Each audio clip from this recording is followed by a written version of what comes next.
The mining industry's ability to create a positive impact on the environment has been cast into the spotlight this year. Joining me to discuss further is Ro. Ro, thank you so much for your time. So the main focus for the ICMM this year is creating a nature-positive future. Let's talk about what a nature-positive future is.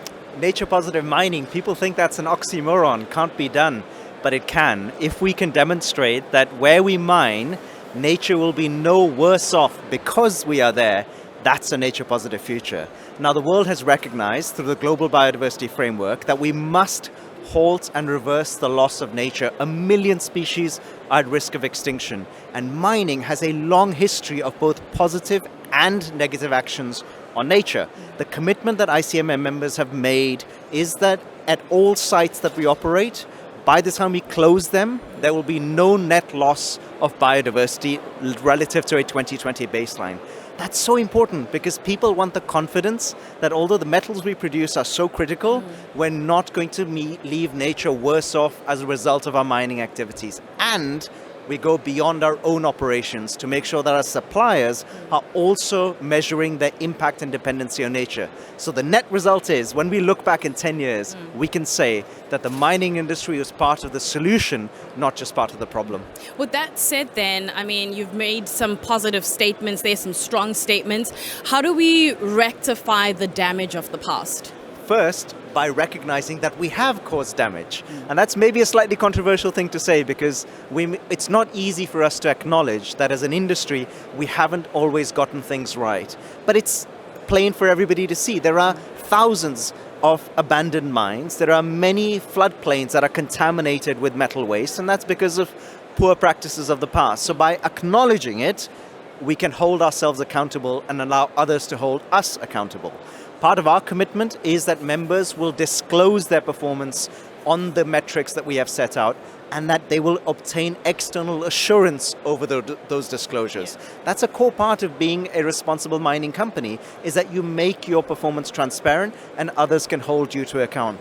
Plus, I think collectively, we are going to have to work on remedying the past bad actions and to make sure that even if we weren't the ones responsible for the state of affairs, we have a responsibility to help clean it up. I'm glad you brought up commitments. How do we make sure that the commitments that have been made are actually achievable, and is there a time frame?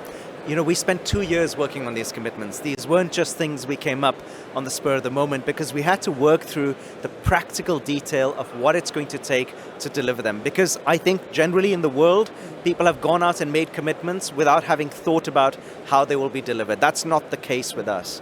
The second thing we've done is this is signed personally by the chief executives of 24 of the world's largest mining companies. This isn't somebody in some sustainability department or CSR department that's had to make this commitment. The CEO has personally signed off on those. That reflects a level of personal accountability that perhaps people would be surprised by. And finally, the level of disclosure that companies have committed to make, including with TNFD. TNFD is the Task Force on Nature-Related Financial Disclosures, means that we will be essentially leading the pack when it comes to other industries on how open we are willing to be on our performance.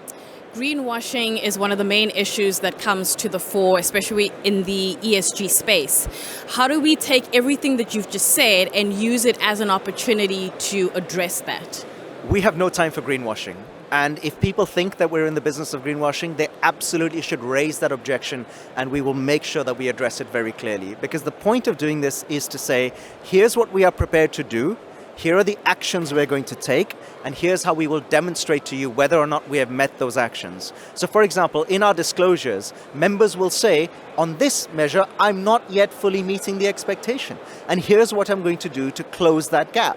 So we're not here pretending like we've made these commitments and we're going to achieve them all in the time frame we've set them. That's the ambition. But things happen, and where we haven't met those commitments, we are committing to being transparent about that. Because the claim of greenwashing is that you're saying you're doing something, but you're not actually doing it.